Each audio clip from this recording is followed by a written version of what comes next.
Bonjour tout le monde, j'espère que vous êtes toutes et tous bien, ça me fait très plaisir de vous retrouver aujourd'hui pour une toute nouvelle vidéo. Et aujourd'hui il sera question de The Materialist, le second long métrage de Céline Song, déjà derrière Past Life. The Materialist est composé d'un trio fort charismatique et très bankable, en tout cas pour Pedro Pascal et Dakota Johnson. Chris Evans un peu moins, d'ailleurs c'est celui qui a le rôle le moins glamour du film, hein. Il incarne un comédien qui enchaîne le petit boulot pour survivre. En gros il incarne la lutte ouvrière de ce film là, sachant que les personnages de Dakota Johnson et de Pedro Pascal sont très friqués, très gardés, qu'ils évoluent dans un univers bourré de pognon, de luxure et autres. Pour ceux qui avaient déjà vu et aimé Past Life, moi j'avais trouvé ça bien, mais ça ne m'avait pas plus emporté que ça. Et je pense que j'ai été beaucoup plus convaincu par le propos de The Materialist, qui en fait c'est pas une rom-com comme les autres. Voilà, ceux qui se disent en fait ça va être un triangle amoureux entre les trois. Effectivement, il y a une femme, il y a deux hommes, mais en fait, c'est pas un truc à la Bridget Jones ou un truc en mode est-ce qu'elle va tomber amoureuse de lui ou est-ce qu'elle va revenir avec son ex, parce que du coup, le personnage de Chris Evans en fait joue son ex et le personnage de Pedro Pascal, en gros, c'est le mec qui pourrait lui correspondre en tout point, sauf que pour X raisons, peut-être que ça peut marcher, peut-être que ça ne pourra pas marcher, alors que disons qu'elle a déjà une histoire, elle a déjà un passif du coup avec le personnage de Chris Evans. Ce que j'ai bien aimé du coup dans The Materialist, c'est que ça parle en fait une personne peut nous convenir, mais il y a ce petit truc là qui fait qu'en fait la relation ne peut pas marcher, ce qu'on appelle le feeling. C'est-à-dire que une personne pourrait être totalement compatible avec vous parce que elle fait telle taille, parce que elle gagne tel argent, parce qu'elle fait tel métier, parce qu'elle a tel centre d'intérêt, parce qu'elle a telle religion, pour X raisons, mais il y a une raison, il y a un défaut, il y a une chose, c'est cette personne-là qui fait que ça ne peut pas fonctionner. Et en fait, le film parle de ça, en fait, de l'alchimie entre un homme et une femme, de pourquoi ça fonctionne, de pourquoi ça ne fonctionne pas. En fait, ce film parle vraiment de l'ère des réseaux sociaux. En fait, c'est une autopsie, c'est l'anatomie, en fait, de qu'est-ce qui fonctionne entre un homme, qu'est-ce qui fait que ça peut fonctionner entre un homme ou une femme, ou même entre deux hommes ou entre deux femmes. La communauté LGBT est aussi évoquée, hein. Il n'y a pas que les couples hommes hétéros qui sont au cœur de cette histoire. Donc en dehors de ça, parce que du coup en fait faire rencontrer des gens compatibles entre eux, du coup c'est le boulot du personnage de Dakota Johnson.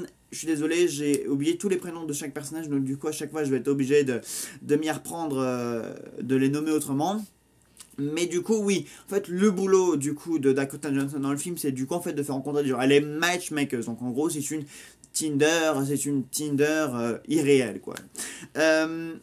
Encore une fois, j'ai bien aimé, j'ai trouvé que le film en fait allait beaucoup plus loin que juste une femme dont le métier est de faire rencontrer des personnes qui peuvent être compatibles en elle. C'est-à-dire que du coup, si elle, son boulot, c'est de trouver des âmes sœurs pour telle ou telle personne, pour elle, pour elle, comment elle fait pour se sentir heureuse, pour rencontrer l'homme qu'il lui faut, quel homme peut lui convenir, etc. C'est-à-dire qu'elle va aussi évoluer avec cette propre question, cette thématique, en fait, va lui retomber dessus, en fait. C'est ça. Parce que bien souvent, dans ce genre de film, c'est que en fait, évidemment, ça me rappelle un peu L'Arnaqueur avec Romain Duris, je sais pas si vous avez vu, et Vanessa Paradis. Lui, en fait, son boulot, contrario, du coup, c'est de séparer, en fait, les couples qui ne vont plus entre eux, voilà, pour le compte d'un mec qui leur demande « Ok, ma fille ou ma cousine ou un tel, son couple ne va plus, est-ce que vous pouvez essayer donc de les séparer ?» et donc pour éviter que ça ne fasse empirer les choses.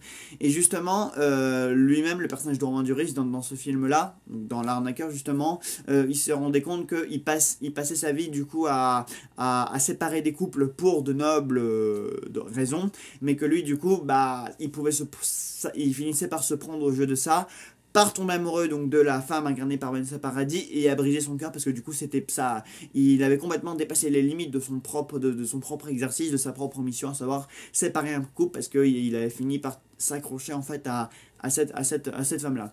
Donc voilà, c'est un peu le même exemple, bon, à contresens du coup, mais voilà. Et ce matérialiste, j'ai bien aimé parce qu'en fait, ça parle vraiment de tout, ça parle de la richesse, enfin vraiment, c'est un film qui pue la richesse, l'argent et la luxure, mais c'est pourtant un film qui rebondit toujours à la base de la vie, c'est-à-dire que Il y a beau avoir de l'argent, il y a beau avoir de la richesse, voilà, de belles soirées mondaines, de beaux costumes, de belles coupes de cheveux, de la perfection à vue de nez, mais finalement ce n'est peut-être pas dans cet univers-là qu'on rencontre le bonheur, qu'on rencontre le grand amour, qu'on peut évoluer correctement et qu'on se sent le mieux. Et le choix que Dakota Johnson va faire à la fin, finalement, tu dis ok, finalement c'est évident et ça s'apparente à plein d'autres rom-coms ou histoires d'amour, mais finalement en fait son choix il est justifié et on le comprend, on sait pourquoi elle a pris telle décision et qu'est-ce qui l'a amené à prendre cette décision, parce que finalement en fait c'est raccord avec le propos du film. Et en fait c'est une song, elle fait pas juste un banal triangle amoureux, en fait elle passe beaucoup de temps avec ses personnages qui discutent énormément. Voilà, le film c'est beaucoup de discussions, de dialogues en mode ça peut marcher entre nous parce que, ou ça ne peut pas marcher entre nous parce que, ou même si un tel ou un tel a toutes les qualités et a toutes les caractéristiques qui font que c'est censé marcher, et du coup c'est ça aussi le propos, c'est que c'est censé marcher avec cette personne parce que c'est censé ne pas marcher avec lui parce que, et bah voilà, du coup en fait c'est une chanson, elle va vraiment s'intéresser au pourquoi, du comment, elle va chercher à aller plus loin que ok on est compatible donc c'est possible. Donc oui, déjà The Materialist c'est un film quand même relativement bien écrit, qui oppose deux univers mais qui nous fait toujours retomber en fait sur Terre, quoi. C'est-à-dire que même si généralement tout ce qu'on voit dans le film est beau, propre, et qu'on a une opposition par rapport avec l'univers donc de Chris Evans qui lui en fait galère beaucoup dans la vie, etc. On va mettre ces deux univers en opposition, mais on va les mettre en opposition pour de bonnes raisons parce qu'en fait lui il est pauvre et c'est pour ça que sa relation du coup avec Dakota Johnson n'a pas fonctionné. Et justement ça aussi on va parler en fait de la notion de est-ce que même si on est pauvre avec soi, est-ce que du coup on peut être en couple avec une femme qui est beaucoup plus riche et aisée dans la vie que nous? Et ça, le film va poser cette question-là et va y répondre intelligemment, quoi. C'est-à-dire, est-ce que un couple peut fonctionner si l'homme gagne beaucoup moins, que la femme gagne beaucoup moins? Est-ce qu'en fait deux personnes qui ne sont pas issues de la même classe sociétale peuvent avoir une chance de faire fonctionner leur couple s'ils s'aiment assez, s'ils se font assez confiance, s'ils font assez les bons compromis, sachant que elle, ça ne la dérange pas, et elle lui dit moi même si on doit manger des kebabs dans le parc parce que t'as pas les moyens de m'emmener au resto, parce que bah forcément il faut trouver des places pour se garer, parce qu'à New York la vie est extrêmement chère et que le moindre truc, le moindre obstacle peut coûter du pognon, et bah c'est pas grave et moi ça me va. Mais lui en fait il raisonne pas comme ça, et lui en fait il voudrait être à la hauteur de la vie qu'elle est là. Et justement le film aussi parle de ça en fait, de la place que peuvent avoir les hommes et les femmes dans un couple ou séparément dans la société, et de pourquoi en fait un homme pauvre ou une femme pauvre ou inversement ou les deux dans la même case, pourquoi est-ce que ça pourrait fonctionner, pourquoi pas, qu'est-ce qui fait que ça pourrait fonctionner malgré ça. Enfin voilà, il y a énormément de questions qui sont posées avec ce film et c'est ça qui est vraiment le plus intéressant. Qu'est-ce que je voulais dire d'autre? Oui, en parallèle du coup donc de cette histoire de Matchmakers, donc il y a une intrigue du coup avec une des femmes qui s'appelle Sophie. C'est pourquoi j'ai retenu que ce prénom et même pas celui de trois personnages principaux, mais bref. Du coup, que le personnage que Dakota Johnson s'est occupé, elle lui a rendu service et lui a présenté un homme. Sauf qu'en fait, pour cette femme, tout finalement se passe assez mal et elle se retrouve. Et c'est une situation, voilà, c'est une intrigue vraiment qui prend de la place dans le film. Il se trouve que l'homme que Dakota Johnson lui avait trouvé s'est très mal comporté envers elle et que ça a eu de grosses conséquences en fait, donc sur sa santé mentale. Et donc, du coup, il y a aussi un rapport en fait qui s'installe en fait entre les matchmakers du coup et le fait qu'elle veuille s'assurer que les femmes et les hommes ils trouvent bien leur compte dans leur compte du coup qu'elle provoque et qu'elle permet. Et du coup le film se concentre sur les dérivés des hommes qui paraissent trop parfaits en apparence mais qui du coup peuvent cacher des choses que bah la compatibilité, la soi-disant comptabilité avait complètement dissimulé. Donc en fait il y a vraiment une étude très très profonde de tout ça, quoi, de l'amour, de ce qui est possible, de ce qui n'est pas possible, de ce qu'on prévoit, de ce qu'on ne peut pas prévoir. Donc oui, c'est une song en fait elle parle de tout un tas de choses, donc elle reste pas qu'en surface de son sujet, et c'est ça qui est vraiment très appréciable.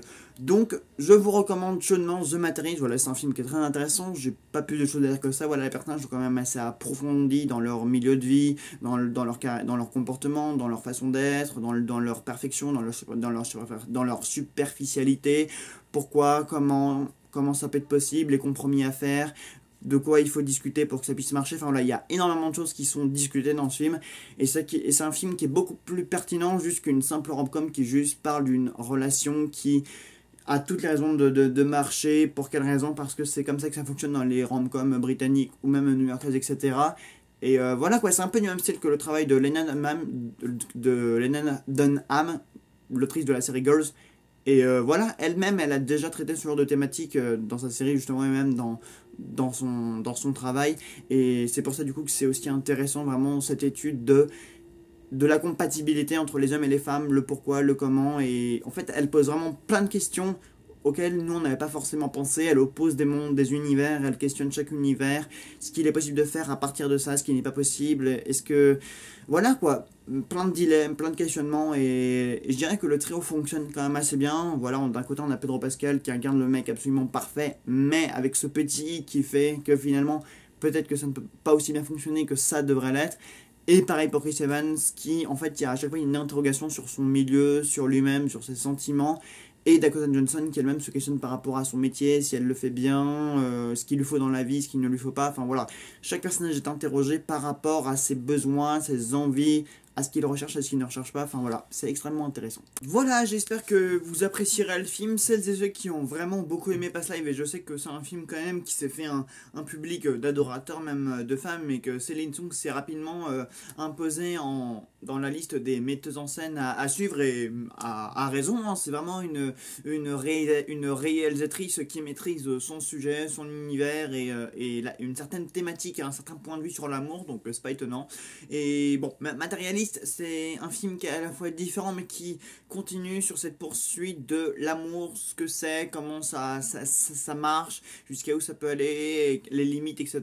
Donc voilà, c'est à peu près le même thème à explorer différemment. Voilà, et puis surtout, là, c'est un film qui est... c'est là, là où New York prenait une place plus ou moins secondaire dans Past Live. Là, l'action, c'est 100% à New York. Donc voilà, là, c'est un film totalement américain. Voilà, voilà, j'espère que le film vous plaira. Et puis n'hésitez pas à me dire ce que vous en avez pensé en commentaire. Et puis à très vite.